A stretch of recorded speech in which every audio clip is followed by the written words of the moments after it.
Today we're going to be discussing going over equipment requirements for day and night VFR flights.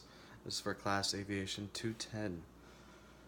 So equipment requirements for day and night flight VFR flights. Our learning objectives are going to be learn equipment requirements for both day and night VFR flights, understand the fundamentals of flight under day and night flight operations, use the FAA requirements as the minimum standard of professional piloting. Our FAA references that we're going to refer to is reference 91.205 powered civil aircraft with standard category U.S. airworthiness certificates. It's for both instrument and equipment requirements. Linked to an amendment published at 81 Force Revision 96700, December 30th, 2016. This is under the general category, except as provided in paragraph C, 3, and E of this section, no person may operate a powered civil aircraft with a standard category of U.S. airworthiness certificate in any operation described in paragraphs B through F of this section, unless that aircraft contains the instruments and equipment specified in those paragraphs, or FAA approved equivalents, and equipment specified in those paragraphs. For that type of operation, and those instruments and items of equipment are in operable condition. So essentially the FAA is basically giving us guidelines and specific equipment requirements that our aircraft are to be equipped with in order to fly, and they must be in operable condition.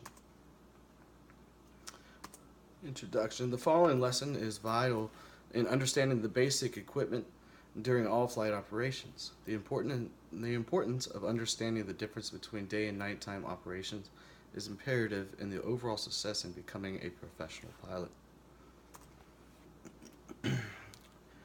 Getting down to our rules and equipment that we need, the visual flight rules for daytime equipment is as follows. We have the airspeed indicator, altimeter, the magnetic direction indicator, the tachometer for each engine, oil pressure gauge for each engine using pressure system, temperature gauge for each liquid-cooled engine, oil temperature gauge for each air-cooled engine, a manifold pressure gauge for each engine, a fuel gauge indicator and quantity of fuel in each tank, and finally the landing gear position indicator if the aircraft has a retractable landing gear.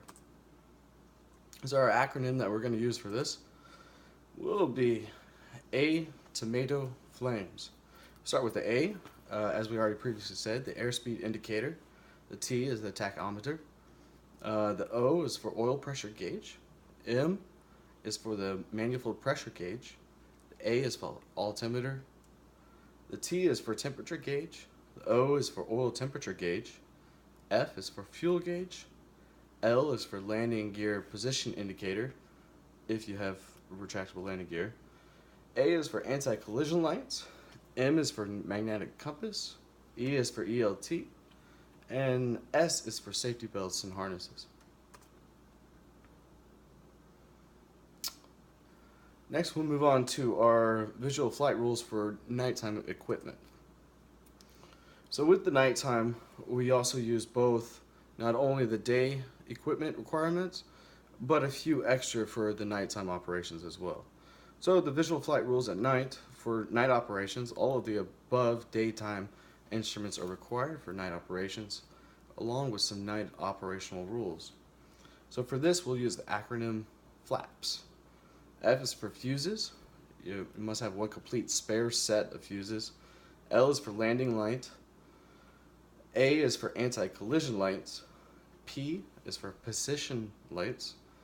S is for source of electricity.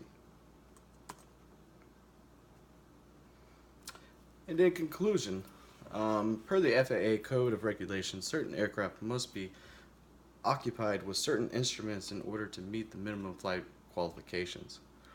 Based on the requirements above, it is necessary to have all of the above in order to properly meet the FAA minimum guidelines.